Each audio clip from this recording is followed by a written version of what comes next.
All right, let's bring in aviation analyst Fabrizio Poli, joining us live here for the breaking news continuation on RT International. Thanks for coming on the program, Fabrizio. There are reports that the Egyptair passenger plane spent only 90 minutes at the Charles de Gaulle airport in Paris before leaving for Cairo.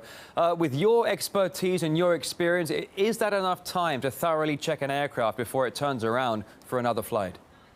Well, it all depends on how it's done. I mean, I've worked for a number of different airlines, and some airlines like that, a lot of the low-cost airlines, the cleaning of the aircraft is done by the cabin crew, so they're on the aircraft at all time.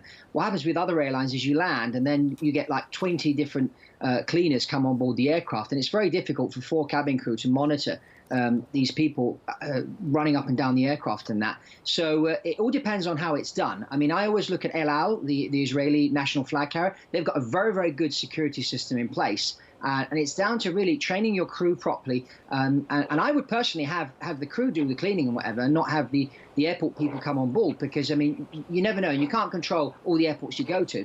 And right now there's a lot of security problems over in Europe with terrorism and that. And so I'd be very, very vigilant and very, very careful. Now, air traffic controllers are on strike today at the very same airport from where the plane departed in the French capital. How will strike actions like this one impact or even hinder security? Well, I don't think air traffic control is going to be a problem with like putting bombs on aircraft or stuff like that.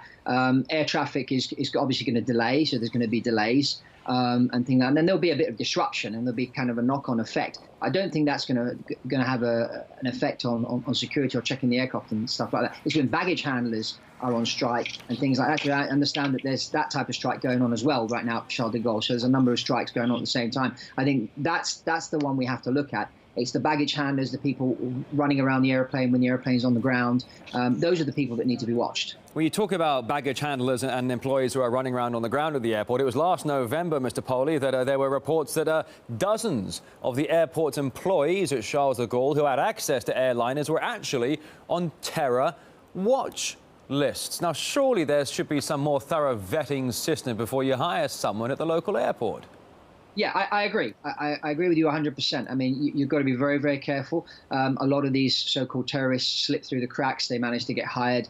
Some of them are in hiding, and you don't even know they're a terrorist, and then they suddenly come out. So it's very, very difficult to track these people in these organizations, because in reality, it's not an organization. We're talking about groups of people, sporadic groups of people all over the world that get together, 4 or 5 of them, and decide to strike. So it's not like a massive organization with a president that's organized and everything. So it's very, very difficult to track. So again, it's really down to the airlines to have their crew trained very well in spotting these kind of people and being very, very vigilant and on the ball when these people come on board the aircraft, or they're underneath putting bags in the hold and stuff like that.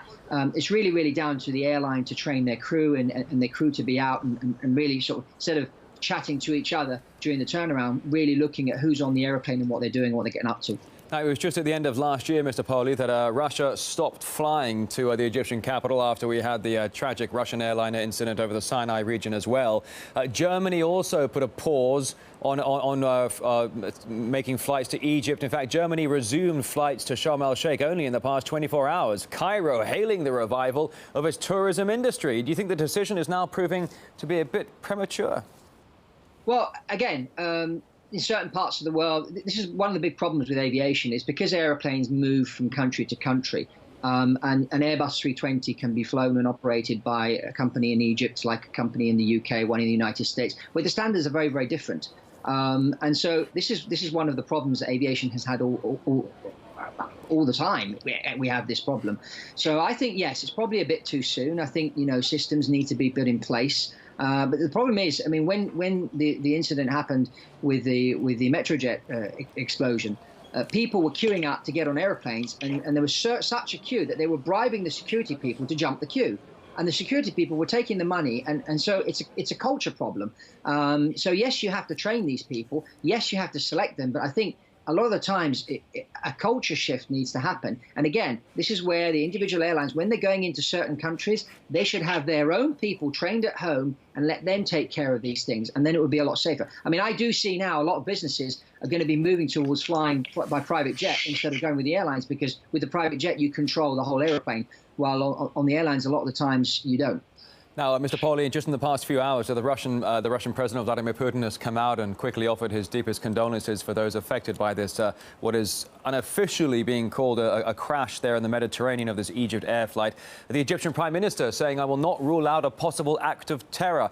You're an aviation expert. What were your initial thoughts when you first heard today's breaking news story? Well, first of all, we haven't found the aircraft yet, so officially it's still disappeared, so to speak. I don't believe aeroplanes disappear unless there's some phenomenon that we as human beings haven't understood yet that may be happening on this planet. I don't know. But officially, it hasn't disappeared. It's disappeared. We haven't found the debris of the aircraft or that. But yes, I definitely thought it's a terror act. It's highly probable that it is. I mean, as you mentioned, the strike of personnel in Paris. But also, the device could have been placed on the aircraft in Cairo and could be set to go off after so many hours or after so many, pressurization and stuff like that, depressurizing the aircraft. And so there's these improvised explosive devices that can go off in certain ways and at certain times. So the bomb could have been placed on the aircraft in Cairo. It could have been placed on the aircraft in Paris. But again, it may not even be an explosion. We don't know. It could have been maybe a missile that hit the aircraft by mistake, because there's a lot of military activity going on in the Mediterranean. So there's a number of scenarios, but I would definitely say that a terrorist act is probably top of the list right now. Aviation analyst Fabrizio Poli, thank you very much for your time with us on RT International today.